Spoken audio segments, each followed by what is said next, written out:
Muy bien, segunda carta de Tesalonicenses, capítulo 1, versículos 3 al 12. Y vamos a dar lectura a esta porción bíblica pensando en el título del tema de hoy, que es la naturaleza e implicaciones de una existencia eterna. La naturaleza e implicaciones de una existencia eterna. Leemos, este es Pablo escribiendo, inspirado por el Espíritu Santo. Dice: debemos siempre dar gracias a Dios por vosotros, hermanos, como es digno, por cuanto vuestra fe va creciendo y el amor de todos y cada uno de vosotros abunda para con los demás. Tanto que nosotros mismos nos gloriamos de vosotros en las iglesias de Dios, por vuestra paciencia y fe en todas vuestras persecuciones y tribulaciones que soportáis. Esto es demostración del justo juicio de Dios, para que seáis tenidos por dignos del reino de Dios, por el cual asimismo padecéis. Porque es justo delante de Dios pagar con tribulación a los que os atribulan.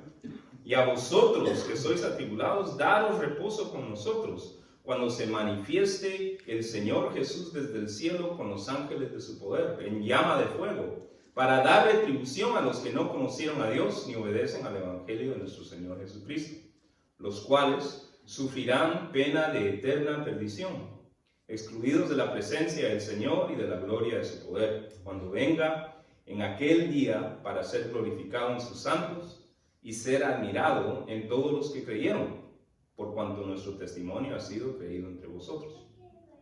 Por lo cual, asimismo, oramos siempre por vosotros, para que nuestro Dios os tenga por dignos de su llamamiento y cumpla todo propósito de bondad y toda obra de fe con su poder, para que el nombre de nuestro Señor Jesucristo sea glorificado en vosotros y vosotros en él, por la gracia de nuestro Dios y del Señor Jesucristo. Para nuestra reflexión bíblica de hoy vamos a estar contemplando el último estudio en una serie de temas acerca de las respuestas bíblicas de nuestra fe a varias preguntas existenciales y a veces confrontacionales planteadas o postuladas por la cultura o sociedad en la que vivimos en la actualidad. Comenzamos la unidad contemplando la respuesta bíblica a la pregunta: ¿realmente importa qué supuesta verdad creo? Pregunta que la cultura y sociedad actual se hace debido a que considera que hay varias verdades y que la verdad máxima es la verdad individual, es decir, tu verdad. Eso es lo que predica la cultura y sociedad actual. La verdad máxima es tu verdad. Idea a la cual la Biblia responde con las enseñanzas de Jesús en Juan 3 y Juan 8, que nos dicen que la única manera de realmente experimentar la libertad es al conocer la verdad de Cristo. Así que sí, realmente importa qué verdad se cree. Luego, consideramos la respuesta a la pregunta: ¿son relevantes los milagros? Y es una pregunta que la sociedad y cultura actual se hace debido a que desea desesperadamente creer que somos arquitectos de nuestros propios destinos sin necesidad de depender de intervenciones de un ser mayor y mucho menos de un ser supremo. A lo cual la Biblia también responde con las enseñanzas de Jesús en Juan 10 y 14, que dicen que los milagros narrados en la Biblia son relevantes, puesto que son obras del Dios viviente que dirigen nuestra atención a Jesús y lo glorifican. Lo cual implica que el acto de descartar la relevancia de los milagros desventaja a los que así lo hacen, al cerrarlos a una de las maneras establecidas por el Dios viviente para dirigir su atención a Jesús y glorificar. Para nuestro tercer estudio, en esta unidad, contemplamos la pregunta: ¿por qué sufrimos? Debido a la influencia del hedonismo, es decir, la búsqueda a todo costo del placer, de lo que se siente bien, de la ausencia del sufrimiento, que nuestra cultura y sociedad actual ha adoptado como su filosofía. Entonces nuestra cultura y sociedad actual pregunta entonces ¿por qué sufrimos? Porque es increíblemente reacia a la idea que el sufrimiento tenga algún propósito o posibilidad de ser fructífero. Idea a la cual la Biblia también responde con lo que aprendemos en el libro de Job, el cual nos muestra que aunque no podamos responder directamente al porqué del sufrimiento, aunque no entendamos de este lado de la eternidad, aunque no entendamos el porqué de alguna situación difícil, Dios se encuentra y se muestra a nosotros en nuestro sufrimiento, lo cual hace del sufrimiento otra manera establecida por Dios para conocerlo y experimentar comunión con Él. Para nuestro cuarto estudio, consideramos la pregunta: ¿es Jesús realmente el único camino a Dios? ¿No hay otros caminos a Dios? Debido a que la cultura y sociedad actual insiste en la noción de que la verdad es un concepto subjetivo, idea a la cual la Biblia responde con lo que leemos en la primera carta del apóstol Juan, lo cual nos explica que debido a que Jesús es el Hijo de Dios y que el Hijo y el Padre son uno, y que el Hijo no habló sino aquello que el Padre le dio el mandamiento decir, Jesús es el único con la autoridad para traernos a Dios. Y justo la semana pasada consideramos la pregunta: al fin de cuentas, ¿no van todos al cielo? La cual se debe a la misma dificultad de nuestra cultura y sociedad actual a creer en una realidad determinada por un ser mayor y mucho menos por un ser supremo. Por el contrario, racionalizando o justificando su propia versión de lo que deben ser las realidades espirituales. Vivimos en una cultura y sociedad que cree que ellos determinan cómo funciona la realidad espiritual, no sabiendo que, o rehusando a creer que hay un ser supremo que dicta cómo funciona la realidad espiritual. Idea a la cual la Biblia responde con la enseñanza de Jesús en Mateo 7, que nos asegura que el reino de Dios está reservado para aquellos que deciden obedecer a su voz y seguirlo. Todo este tramo que hemos venido llevando, nos trae a la pregunta en la cual se basa este último estudio para concluir la unidad. La pregunta es: ¿existe realmente el infierno? ¿Realmente existe el infierno? Sí. La cual nace del mismo rechazo que nuestra cultura siente a la noción de que alguien fuera del individuo dicte las realidades espirituales. Nuestra cultura quiere dictar cuáles son las realidades espirituales. Este es un rechazo al cual la Biblia responde con la porción de la carta de Pablo a los tesalonicenses que acabamos de leer, y la cual nos enseña algunos principios en cuanto a la naturaleza e implicaciones de una existencia eterna, comenzando en primer lugar con la realidad espiritual de que sí, existe una retribución final para cada ser humano. La Biblia enseña, y lo que vemos en este pasaje bíblico es que sí, existe una retribución final para cada ser humano. Vayamos al texto. En los versículos 3 al 7, el apóstol Pablo, escritor de esta carta a una iglesia de la ciudad de Tesalónica, que dicho sea de paso estaba batallando con la confusión acerca de la segunda venida de Jesús. Entonces Pablo les escribe para enseñarles. Y Pablo exhorta a los lectores, a estos creyentes, a no olvidar que parte de la existencia eterna del ser humano incluye una retribución final de su experiencia terrenal. Leamos. Dice versículo 3. Debemos siempre dar gracias a Dios por vosotros, hermanos, como es digno, por cuanto vuestra fe va creciendo y el amor de todos y cada uno de vosotros abunda para con los demás. Tanto que nosotros mismos nos gloriamos, es decir, presumían del buen testimonio de estos creyentes. Dice, nos gloriamos de vosotros en las iglesias de Dios. Los usaban de ejemplo. Miren a los tesalonicenses. Dice, por vuestra paciencia y fe o fidelidad en todas vuestras persecuciones y tribulaciones que soportáis. Esto es demostración del justo juicio de Dios, para que seáis tenidos por dignos del reino de Dios, por el cual asimismo padecéis. Ahora empezamos a ver la descripción de esta retribución a la cual se refiere Pablo. Dice, porque es justo delante de Dios, lea conmigo, pagar con tribulación a los que os atribulan. Y a vosotros que sois atribulados, lea conmigo, daros reposo con nosotros, cuando se manifieste el Señor Jesús desde el cielo con los ángeles de su poder. Gloria a Dios. Interesantemente, creo que muchos al leer esta exhortación de Pablo, notan la intención de Pablo de animar o motivar a sus lectores, pero tal vez no notan la manera en que dichas exhortaciones están basadas en el hecho de que, uno, Pablo entiende la naturaleza eterna de la existencia del ser humano, y dos, que Pablo entiende que uno de los aspectos de dicha existencia eterna del ser humano es una retribución final de la experiencia terrenal. ¿A qué me refiero? Me refiero a que al leer este pasaje, muchos tal vez notan frases, y con buena razón, notan frases como lo que vemos en los versículos 1 al 3. ¿Qué dicen los versículos 1 al 3? Son frases de ánimo. Damos gracias a Dios por ustedes.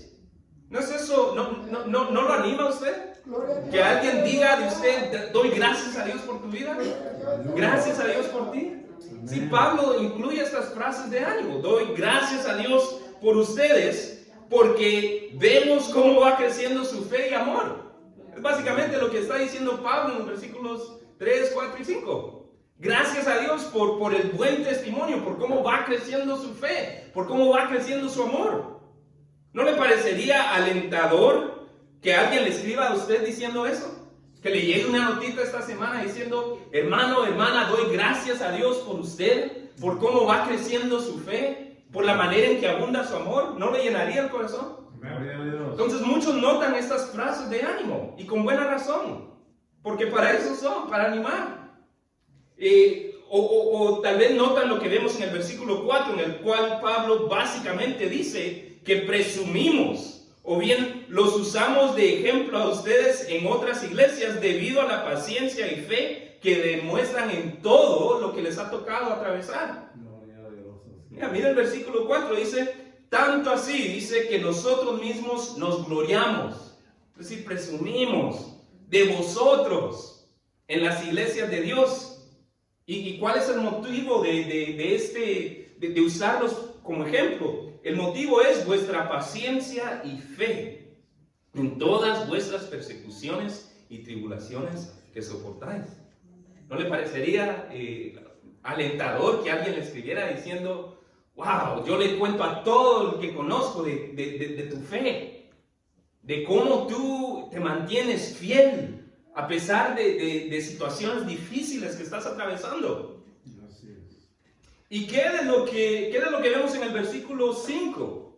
En el cual Pablo básicamente dice que el testimonio de los creyentes en Tesalónica era tan impresionante, que a los ojos de Pablo daba evidencia de la fidelidad de Dios, puesto que Dios había mantenido a los tesalonicenses firmes, sin duda alguna, de acuerdo a Pablo, Dios los estaba manteniendo firmes porque Dios había juzgado o determinado que ellos tenían una fe genuina, digna del reino y por lo tanto merecedora de ser sostenida. Mira el versículo 5, dice, esto, es decir, el que ellos se permanezcan firmes, es demostración de ¿qué? Del justo juicio de Dios, es decir, de la determinación correcta de Dios.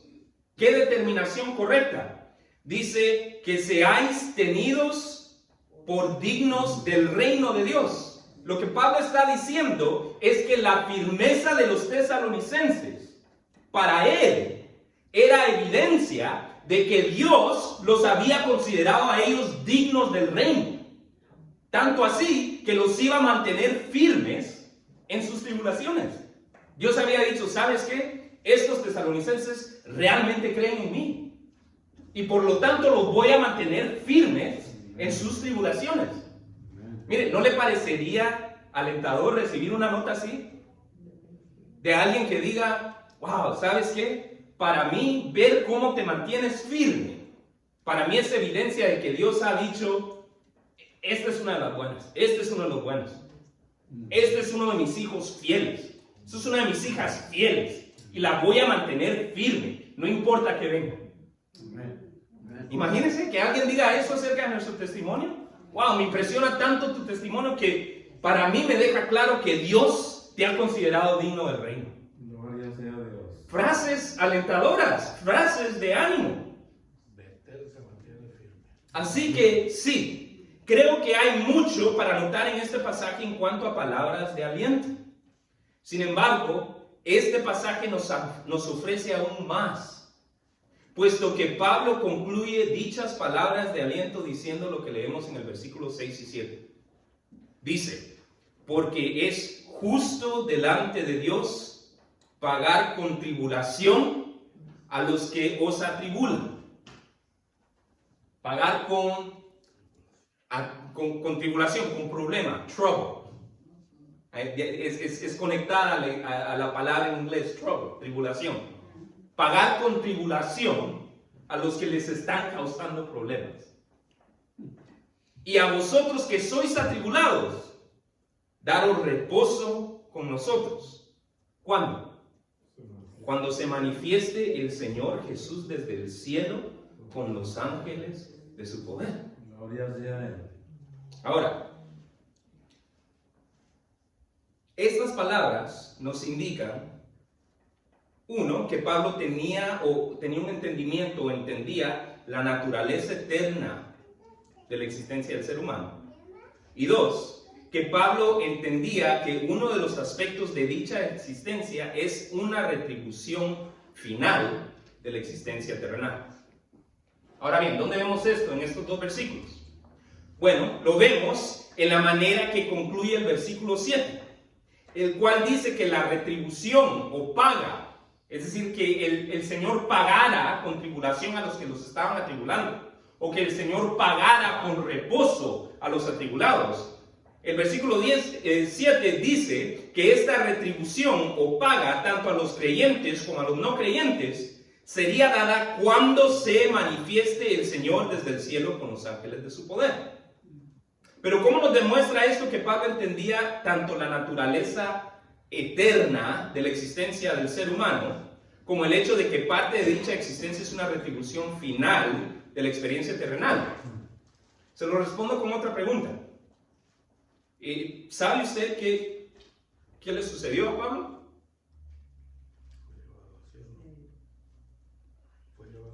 Falleció. ¿Y qué sucedió con los tesalonicenses, a los que él escribió esta carta? Fallecieron, porque no están aquí hoy. Estamos aquí 2000 años después, ¿no? Entonces, ¿qué les sucedió a ellos? Fallecieron. ¿Se encuentran físicamente presentes en el día actual? No. Y le hago otra pregunta. ¿Se ha manifestado el Señor desde el cielo con sus ángeles de su poder? ¿Ha sucedido eso todavía? ¿Se ha manifestado el Señor Jesús desde el cielo con sus ángeles de poder? Todavía no. Estamos esperando su llegada. Entonces, ¿qué significa que Pablo declarara que Dios iba a darle retribución, o que iba a dar tribulación a los que los atribulaban y reposo a los que estaban atribulados cuando se manifestara el Señor Jesús, lo cual aún no ha sucedido, aún después de la muerte de dichos atribulados y dichos atribuladores? ¿Qué significa entonces? Les sugiero que significa una de dos cosas. Sugiero que o significa que Pablo les mintió, o que Pablo entendía que la existencia del ser humano tiene un componente eterno, algo que trasciende la muerte, permitiendo así una retribución después de la experiencia terrenal. Acerca de esa misma experiencia terrenal. Ahora bien, si usted es del pensamiento que Pablo les mintió, lo más probable es que no tiene mucho conocimiento de la historia de Pablo, ni mucha fe en la autoridad de la Biblia, lo cual es tema para otra ocasión, aunque sí le recomendaría Es decir, si realmente está interesado en aprender, le recomendaría leer el libro The Case for Christ, escrito por Lee Strobel, el cual, entre otras cosas, narra la manera en la cual la Biblia pasa y hasta supera todos los estándares a los cuales sometemos otros documentos históricos que nuestra cultura o sociedad actual aceptan como fidedignos fácilmente. Nuestra cultura y sociedad actual no tiene problemas con varios otros documentos. La Biblia pasa a esos mismos estándares. Pero nuestra sociedad y cultura actual tiene problemas con esto. ¿Por qué? Porque esto tiene implicaciones para cómo debemos vivir la vida.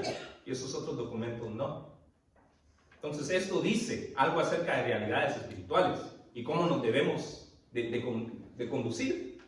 Esos otros documentos no. Pero eso es si realmente desea aprender. Leas ese libro y yo creo que le puede abrir el pensamiento. Alguien que se ha decidido a no creer siempre encontrará razón para no hacerlo hasta que el Espíritu Santo lo reoriente.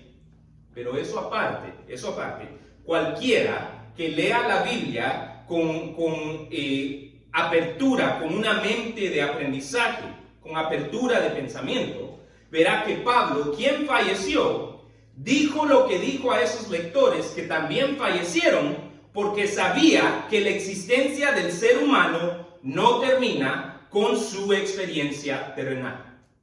La existencia del ser humano no termina con nuestra experiencia terrenal. Pablo sabía que Dios hizo al ser humano como un alma que trasciende la experiencia terrenal, un alma de carácter eterno, la cual sí verá el día cuando se manifieste el Señor Jesús desde el cielo. Amén. Todos vamos a ver cuando Jesús se manifieste desde el cielo con sus ángeles de poder. Amén. Lo vamos a ver o con los ojos en la carne, o lo vamos a ver con los ojos de nuestra alma, que trasciende nuestra existencia terrenal. Por eso es que la Biblia nos dice que todo ojo lo verá. Amén. Todo ojo lo verá. Todo ojo que ha habido, que va a haber, lo verá.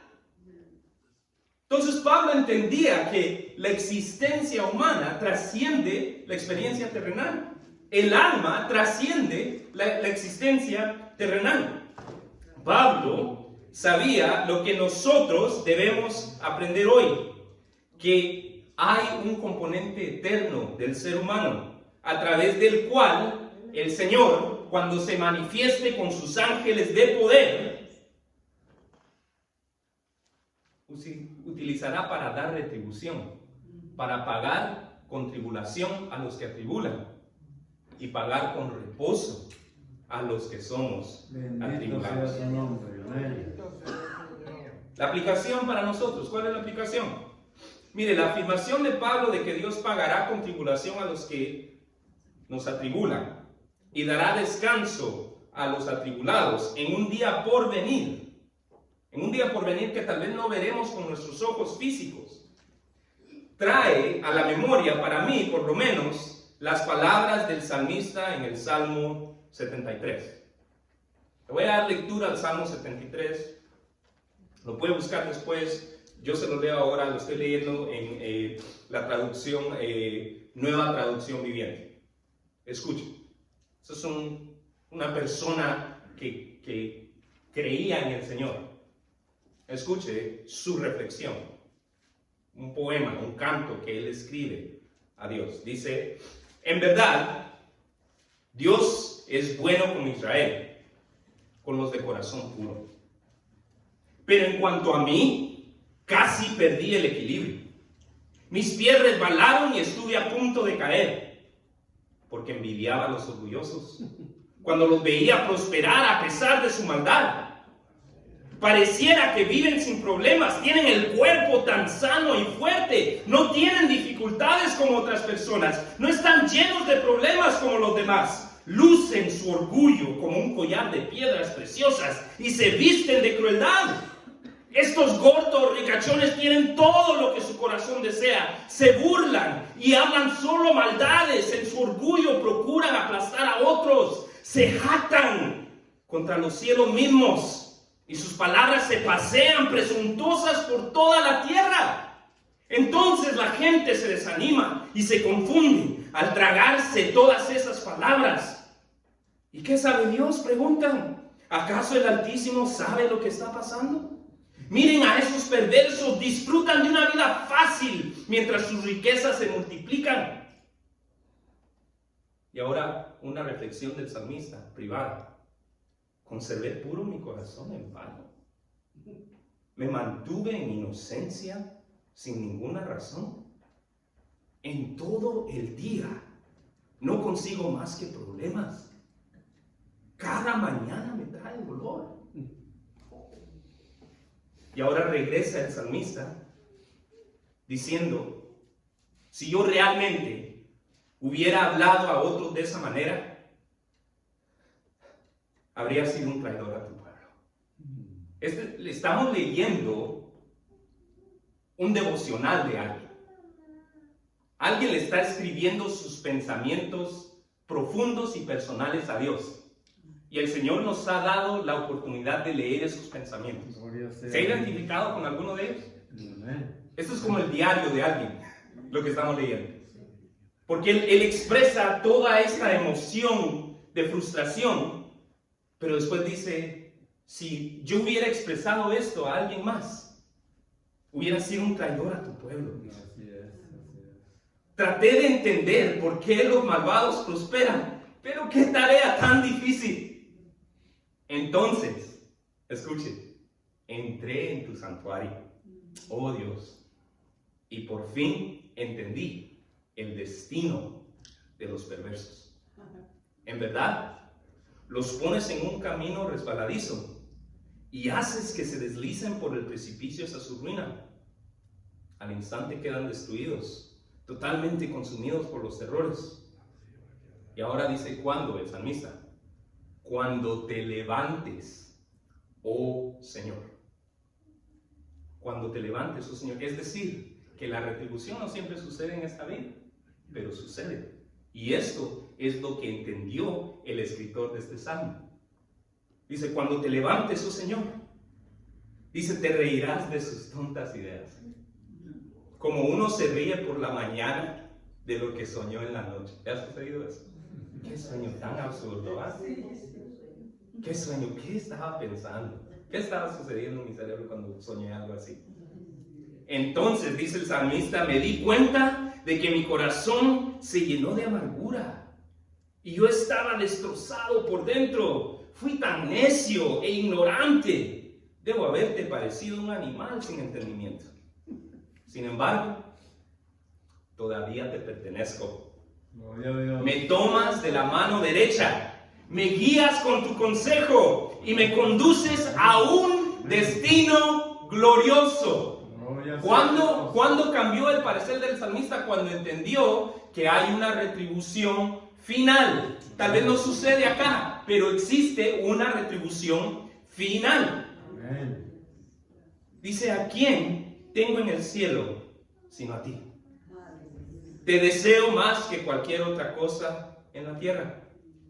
Puede fallarme la salud y debilitarse mi espíritu, pero Dios sigue siendo la fuerza de mi corazón. Él es mío para siempre.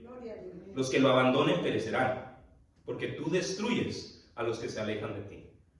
En cuanto a mí, qué bueno es estar cerca de Dios. Hice al Señor soberano mi refugio, y a todos les contaré las maravillas que haces. Entonces, ¿cuál es la aplicación para nosotros? Nos encontramos hoy con un sentir parecido al que el salmista expresa al principio del salmo. Cobremos aliento en lo que el salmista cobró aliento. Cobremos aliento en lo que Pablo cobró aliento. Cobremos aliento en lo que Pablo invitó a los tesalonicenses a que cobraran aliento. ¿En qué? En que la justicia de Dios trasciende la existencia terrenal, debido a que existe una retribución final para cada ser humano. Una retribución que para aquellos que han depositado su fe en Jesús es el reposo del cual habla Pablo y el destino glorioso del cual habla el salmista. Entonces, ¿cómo responde la Biblia a la pregunta, ¿existe el infierno? Sí, existe una retribución final para cada ser humano. El segundo principio acerca de la naturaleza e implicación de una existencia eterna que vemos en este pasaje es que, en segundo lugar, la retribución final no solamente existe para cada ser humano, pero es de plazo eterno. La retribución final que existe para cada ser humano es de plazo eterno. En los versos 8 al 10, el apóstol Pablo exhorta a sus lectores a recordar que la retribución final de cada ser humano es de carácter eterno. Vayamos al texto. Yo empiezo leyendo del versículo 6 solo para tener contexto ahí. Dice, porque es justo delante de Dios pagar con tribulación a los que os atribulan, y a vosotros que sois atribulados, daros reposo con nosotros cuando se manifieste el Señor Jesús desde el cielo con los ángeles de su poder, en llama de fuego, para dar retribución a los que no conocieron a Dios ni obedecen al Evangelio de nuestro Señor Jesucristo, los cuales sufrirán, lea conmigo esa frase, es impresionante, pena de eterna perdición, excluidos de la presencia del Señor y de la gloria de su poder, cuando venga en aquel día para ser glorificado en sus santos y ser admirado en todos los que creyeron, por cuanto nuestro testimonio ha sido creído entre vosotros. Interesantemente, nuestra sociedad o cultura actual no tiene mucho problema con creer en el cielo como un lugar bonito a los que todos eventualmente llegan, a menos de que sean particularmente malos o irredimibles. El cielo para la cultura y sociedad actual es una historieta agradable, como Santa Claus. Sin embargo, una vez se considera el concepto del cielo de manera bíblica o a través del lente bíblico, vemos manifiesto un rechazo a la idea del infierno, y en particular a un infierno de carácter eterno, como lo describe Pablo de modo inconfundible en el versículo 9. Leamos las palabras de Pablo en el versículo 9, dice, los cuales sufrirán pena ¿de qué? De eterna perdición. De eterna perdición, es algo de duración eterna. Ahora bien, ¿cómo responde la sociedad o cultura actual ante dicha enseñanza? ¿Cómo responden a la existencia de una retribución eterna? La pregunta que se suele hacer es, ¿cómo puede un Dios amoroso mandar a alguien al infierno por la eternidad? La respuesta tiene dos partes. La primera parte es la siguiente: Dios no manda a nadie al infierno. Cada ser humano con uso de razón decide si desea pasar la eternidad con Dios o lejos de Él. Y la segunda parte es que al infierno no se llega por cometer una serie de pecados contables durante la experiencia terrenal. Es decir, no es como que si hay un termómetro o un metro midiendo cuántos pecados vas acumulando y te pasaste, vas al infierno. No es así como funciona. Al infierno se llega por rechazar una relación con el Dios viviente que se dio a sí mismo por amor a nosotros, y por lo tanto es el resultado lógico de una mentalidad que no desea la presencia de Dios. Amén. Si no deseas la presencia de Dios, lo que sucede en la eternidad es que pasas sin la presencia de Dios.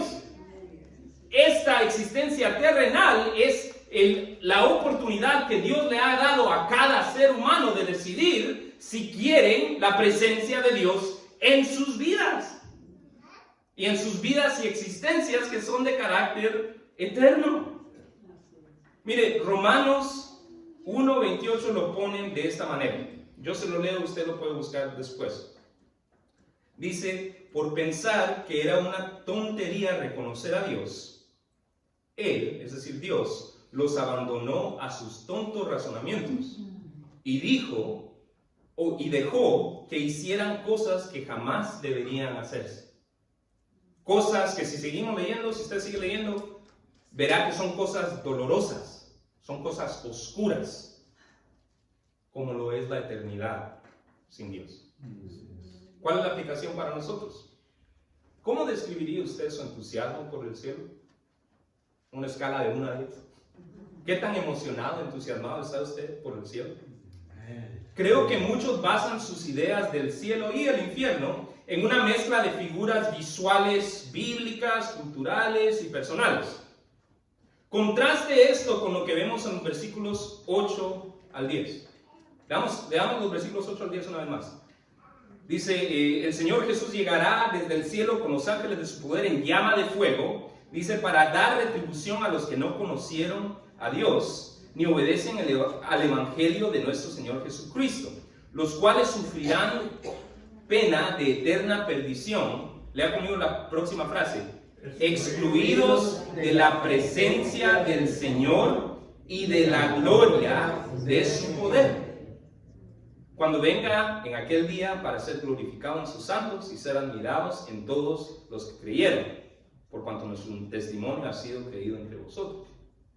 ¿Nota lo que define o lo que caracteriza y distingue el cielo del infierno en estos versos?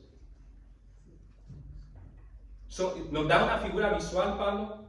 Hay otros escritores bíblicos que nos dan figuras visuales. Calles de oro, mar de cristal. ¿Ya? Pero Pablo no nos da una figura visual. Nos describe la condición del cielo. ¿Cuál es la condición? ¿En qué se caracteriza el cielo? ¿Y cómo se distingue el cielo del infierno? Se caracteriza por la presencia y gloria de Dios. El cielo es estar en la presencia y gloria de Dios. El infierno es estar excluido de la presencia y gloria de Dios. Entonces, ¿cuál es la aplicación para nosotros?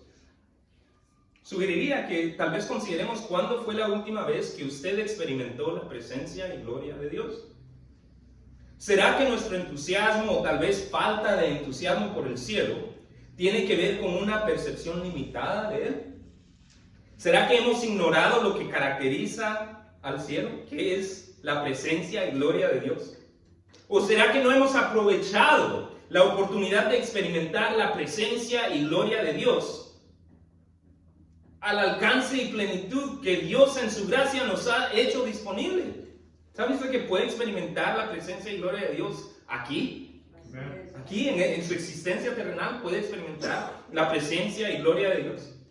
Dios ha hecho disponible la oportunidad de hacerlo. ¿Cómo? A través de varias cosas, a través de la oración, a través de la meditación bíblica, a través de actos de fe y alabanza como el ayuno, el ofrendar, cantar.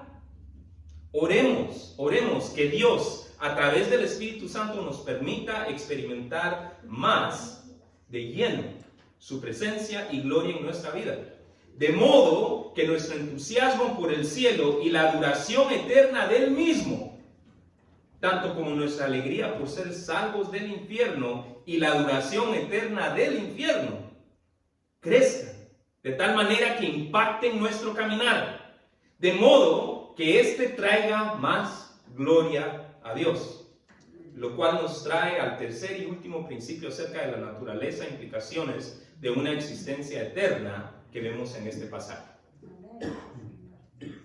¿Existe el infierno? Sí, existe una retribución final para cada ser humano. ¿Cuál es la duración de esa retribución final? Es de plazo eterno. Pero también existe, por lo tanto, por consiguiente, existe la responsabilidad y oportunidad de reflejar la gloria de Dios a otros. Amén. En los versículos 11 y 12, el apóstol Pablo enfatiza la responsabilidad y oportunidad de traer gloria a Jesucristo con nuestro caminar. Veamos los versículos.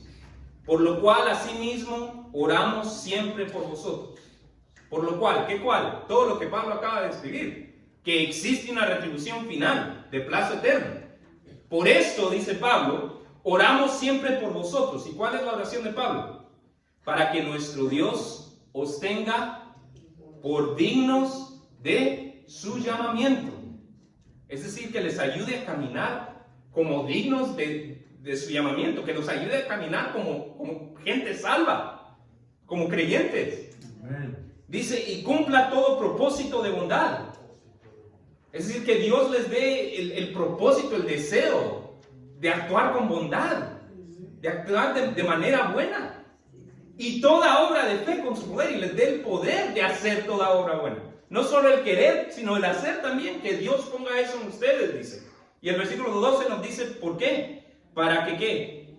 Para que el nombre de nuestro Señor Jesucristo sea glorificado en vosotros, y vosotros en Él, por la gracia de nuestro Dios y del Señor Jesucristo. Miren, interesantemente, la cultura o sociedad actual cree que si el cielo existe, se llega ahí con buenas obras. La cultura y sociedad actual piensa que sí, hay dos metros, ¿verdad? Está el metro de cuántos pecados y después está el metro de cuántas buenas obras. Y si tienes el balance correcto, entonces llegas al cielo. La Biblia nos muestra que esto no es así.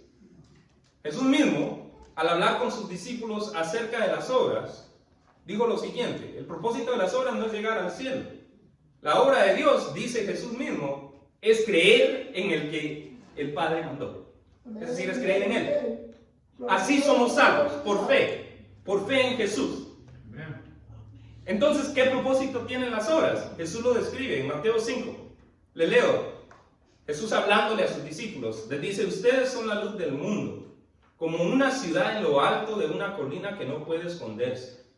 Nadie enciende una lámpara y luego la pone debajo de una canasta. En cambio, la coloca en un lugar alto donde ilumina a todos los que están en la casa. De la misma manera, dice Jesús explicando la figura, dejen que sus buenas acciones brillen a la vista de todos, para que todos alaben a su Padre Celestial. No para que los alaben a ustedes, sino para que alaben a su Padre Celestial. Entonces, ¿cuál es el propósito de las buenas obras? Que otros sean salvos del plazo eterno de la retribución final de los que no depositan su fe en Jesús. Ese es el propósito de las buenas obras. ¿Por qué tratamos de conducirnos de manera recta? ¿Para ganarnos el cielo? No, para ayudarle a otros a que se ganen el cielo. Para que otros sean impactados por la gloria de Dios que es reflejada en nuestras buenas obras. En otras palabras, el propósito de caminar rectamente es traer a otros a la fe en Dios. Y en vista de lo que está en juego, ¿qué está en juego? Una retribución final de plazo eterno para cada ser humano, incluyendo, tal vez diría yo, particularmente para aquellos seres humanos que amamos. Considerando lo que está en juego, nos urge caminar como dignos de nuestro llamamiento. Nos urge que la oración que oró Pablo por los tesalonicenses sea aplicada a nosotros también, que caminemos como dignos de llamamiento, a modo que el nombre del Señor Jesucristo sea glorificado y otros lleguen a fe en Él. ¿Cuál es la aplicación para nosotros entonces? Creo que si somos honestos, podemos pensar en alguna ocasión en la cual nuestro comportamiento no ha representado bien a aquel que nos llamó. Si somos honestos, vamos a encontrar más de alguna ocasión en la que nuestro comportamiento no representó bien a Dios. ¿Sabe cómo lo sé? Porque le sucedió a Moisés. Y si le sucedió a Moisés, ¿me explico? ¿Recuerda o conoce esa historia bíblica? El Señor le dice a Moisés, ve y toca la roca para que brote el agua. Y Moisés lo que hace es que insulta al pueblo, porque está enojados con ellos por murmurar, y les dice: ustedes rebeldes, cabezas duras, y ¡pum! Le pega a la roca, y el Señor le dice: hiciste mal. Yo no estaba enojado con el pueblo. ¿Por qué me representaste así? Y eso tuvo consecuencias. Entonces, si le sucedió a Moisés, mire, si somos honestos, más de alguna vez hemos representado mal a Dios. Ahora bien, ¿con qué propósito digo eso? ¿Para desanimarlo o para hacerlo sentirse culpable? No, todo lo contrario. Lo menciono para que hagamos conciencia del hecho de que nuestro testimonio importa. La manera en que caminamos importa, es relevante, es valioso. Dios usa nuestro testimonio para traer a otros a sí mismo. Por lo tanto, si hoy estamos conscientes de alguna manera en la cual nuestro testimonio ha fallado, pidamos perdón a Dios, cambiemos de dirección y oremos que se cumpla en nosotros la oración de Pablo por los tesalonicenses. Oramos siempre por vosotros. ¿Para qué? Para que nuestro Dios os tenga por dignos de su llamamiento y cumpla todo propósito de bondad y toda obra de fe con su poder, para que el nombre de nuestro Señor Jesucristo sea glorificado en vosotros y vosotros en Él, por la gracia de nuestro Dios y del Señor Jesucristo. Concluyo. El pasaje de hoy nos instruye acerca de algunos principios en cuanto a la naturaleza e implicaciones de una existencia eterna, enseñándonos que en primer lugar sí existe una retribución final para cada ser humano, enseñándonos que dicha retribución es de plazo eterno y por consiguiente cada creyente tiene la responsabilidad y oportunidad de reflejar la gloria de Dios en su caminar, a modo que otros lleguen a fe en Él. Antes de pensar en cómo mantener un caminar que refleje la gloria de Dios, a modo que otros lleguen a fe en Él, necesitamos que nuestra retribución de plazo eterno sea una que nos encuentre en el reino de Dios, para lo cual necesitamos que nuestro espíritu sea avivado al creer en el mensaje de Jesús. Pero si ya eres tú un seguidor de Jesús, te invito a que dejes que este pasaje te inspire tal vez a cobrar aliento en el hecho de que la justicia de Dios trasciende la existencia terrenal. Recuerden, lo que sucede en esta vida no es todo. Hay una retribución final que trasciende nuestra experiencia terrenal. Cobra aliento en eso.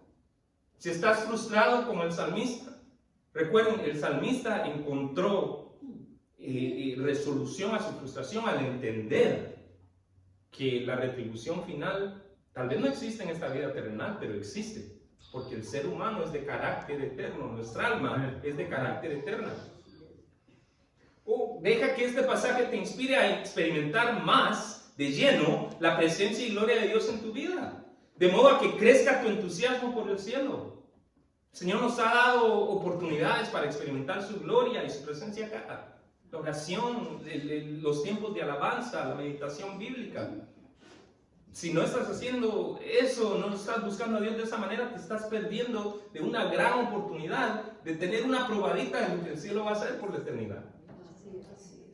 O deja que este pasaje te inspire a pedirle a Dios la gracia para poder caminar de manera que tu testimonio traiga a otros a sus pies, para que de esa manera las palabras concluyentes del Salmo 73 sean una realidad para tu vida y tú puedas decir, como dijo el salmista en el Salmo 73, en cuanto a mí, qué bueno es estar cerca de Dios. Aleluya. Hice al Señor soberano mi refugio y a todos les contaré las maravillas que haces.